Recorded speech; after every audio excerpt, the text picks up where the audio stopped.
उधर प्रधानमंत्री ले रहे थे राजस्थान में संतों का आशीर्वाद, इधर उत्तराखंड से आ गया योगी पर बहुत बड़ा खबर। सभी के उड़ गए होश।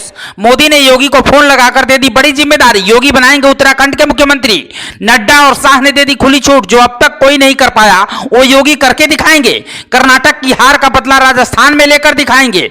अपने गांव जाने की तैयारी करने लगे योगी। उधर सबका ध्यान देश के नए संसद भवन के उद्घाटन पर था। इधर योगी आदित्यनाथ से जुड़ी एक खबर उत्तराखंड से आ गई, जिसे सुनने के बाद विरोधियों के होश उड़ गए हैं। अभी तक योगी का बुलडोजर उत्तर प्रदेश में ही माफियाओं पर गरज रहा था, लेकिन अब उत्तराखंड को लेकर भी दिल्ली से योगी को बहुत बड़ा ऑर्डर मिला है। इस ऑर्डर की उम्मीद ना तो योगी आदित्यनाथ को थी, ना ही विपक्ष के किसी नेता ने सोचा था कि दिल्ली से योगी के लिए ऐसा आदेश आएगा। प्रधानमंत्री नरेंद्र मोदी राजस्थान में संतों से आशीर्वाद ले रहे थे, लेकिन तभी उन्होंने संतों के बीच से ही अपनी पार्टी के सबसे बड़े संत योगी आदित्यनाथ को फोन कर इशारों में ही बड़ा आदेश दे दिया। अब तक योगी आदित्यनाथ को जिन जिन राज्यों में चुनाव प्रचार की जिम्मेदारी दी गई, वहां पर बीजेपी ने जीत दर्ज की है। कई जगहों पर तो बाजी पूरी तरह से बीजेपी के हाथ से निकलती हुई दिखाई दी रही थी, लेकिन आखिरी मौके पर बीजेपी ने योगी को उतारकर हारी हुई सीट को भी जीत लिया। याद हो कि गुजरात में एक पुल हादसे के बाद ऐसा लग रहा था कि गुजरात चुनाव बीजेपी के हाथ से निकल जाएगा, लेकिन आखिरी समय में मोदी ने योगी को उतारने का फैसला किया, जो सही साबित हुआ। जिस जगह मोरबी में हार का तूफान उठा था, वहां बीजेपी ने बड़ी जीत दर्ज करके दिखा दी, जिसके बाद एक बात तो तय हो गई कि जहां जहां योगी जाएंगे वहां वहां कमल खिलने की गारंटी है। बीजेपी ने पूरा पश्चिम, उत्तर, दक्षिण, यूपी से लेकर तेलंगाना, गुजरात से लेकर बिहार, जहां जहां योगी गए वहां बीजेपी का झंडा गाड़कर ही आए। बीजेपी ने उन्हें कर्नाटक में भी चुनाव प्रचार के लिए उतारा था। आप जानकर हैरान होंगे, लेकिन जिन जिन सीटों पर योगी ने प्रचार किया उसमें ज्यादातर सीटों पर बीजेपी को बंपर जीत मिली।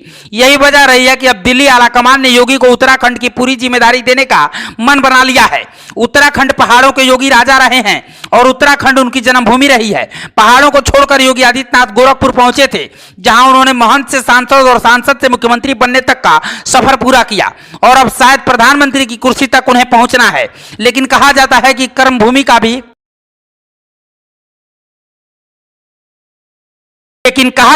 हर आदमी को जन्मभूमि का भी कर चुकाना चाहिए। इसलिए योगी आदित्यनाथ को उत्तराखंड के आने वाले 10 साल के भविष्य को बेहतर करने के लिए यह जिम्मेदारी प्रधानमंत्री मोदी ने उन्हें सौंपी है। यानी उत्तराखंड में आगे क्या होने वाला है, ये योगी आदित्यनाथ को तय करने का अधिकार होगा और ऐसे में उन्हें 2024 के लोकसभा चुनाव से पहले मैदान पर उतारने की भी तैयारी है। जिसके बाद प्रधानमंत्री से योगी की बात हुई और ये सब तय हुआ, देवभूमि से ही 2024 का चुनाव लड़ा जाएगा।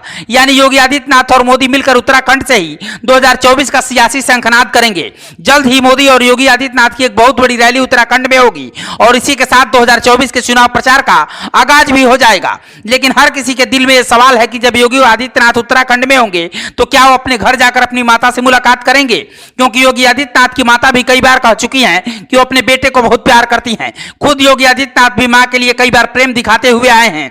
ऐसे में इस पर सबकी निगाहें होंगी कि जब उत्तराखंड में योगी आदित्यनाथ जाएंगे, प्रचार करेंगे, तो क्या अपने गांव पंचूर जाकर अपनी माता से मुलाकात करेंगे या उनके पैर छूकर आशीर्वाद लेंगे। हालांकि योगी आदित्यनाथ की तरफ से अभी कोई बयान नहीं आया है, ना ही उनके इस कार्यक्रम को लेकर कोई औपचारिक जानकारी मिली है। लेकिन इसमें कोई बड़ी बात नहीं है कि चुनाव प्रचार के दौरान योगी आदित्यनाथ अपने गांव भी नहीं जाएंगे।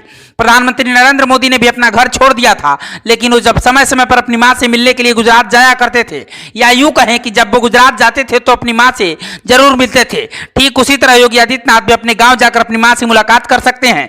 वैसे आपको क्या लगता है कि योगी आदित्यनाथ के नेतृत्व में 2024 में देवभूमि उत्तराखंड में बीजेपी कमल खिलाएगी? 2024 में देवभूमि उत्तराखंड में बीजेपी कमल खिलाएगी? क्या एक बार फिर से बंपर सीटों से भारतीय जनता पार्टी को योगी जीत दिला पाएंगे? कमेंट बॉक्स में अपनी राय जरूर दीजिएगा और खबर अच्छी लगी हो तो शेयर कीजिएगा। ब्यूरो रिपोर्ट, पूर्वांचल समाचार।